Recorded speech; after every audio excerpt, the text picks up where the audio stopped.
ও ready হচ্ছিস? মাম টিফিনে কি খাবি বল? করো না, যা ইচ্ছা করো।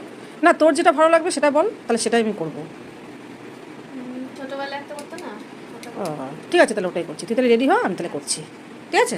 ভেবেছিলাম মেয়ের জন্য ম্যাগি করবো, তো মেয়েকে জিজ্ঞেস করলাম একবার যে কী টিফিন খাবি। তো মেয়ে বললো ছোটোবেলায় যে পোলাওয়ের মতো একটা টিফিন করতে, ওটা করো।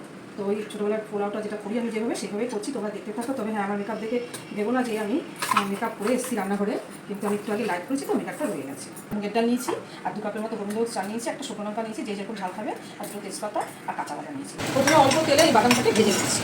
শুকনো লঙ্কা তেজপাতা দিলাম তেলের মধ্যে, এবার একটু পাঁচফোড়ন দিচ্ছি। তোমরা চাইলে মৌরিও দিতে পারো। এই যে গোবিন্দভোগ চালটা এবার আমি ধুয়ে দিতে পারো।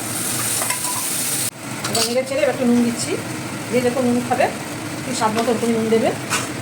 আর সামান্য একটু হলুদ, খুব বেশি হলুদ না, একদম সামান্য, একটু কালো হওয়ার জন্য তো দেবে। আর চিনিটা এখন দেবো না, ঠিক নামানোর আগ দিয়ে আমি চিনিটা দেবো। ঠিক আছে, এবার একটু ভালো করে কষতে হবে।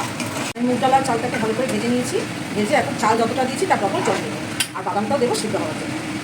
জল দিয়ে এটাকে আমি সিদ্ধ করতে দিলাম। এটাকে তোমরা ভাজা খিচুড়ি বলতে পারো অথবা পোলাও বলতে পারো। ঘি গরম মশলা দিয়ে আমি কমপ্লিট করে এখন নামিয়ে একটু ফ্যানের কাছে দিলেই চলতে রাখতে হবে।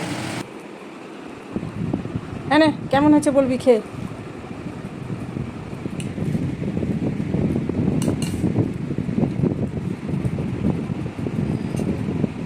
Thank you. হ্যাপি হয়েছে মা, হ্যাপি হয়েছে।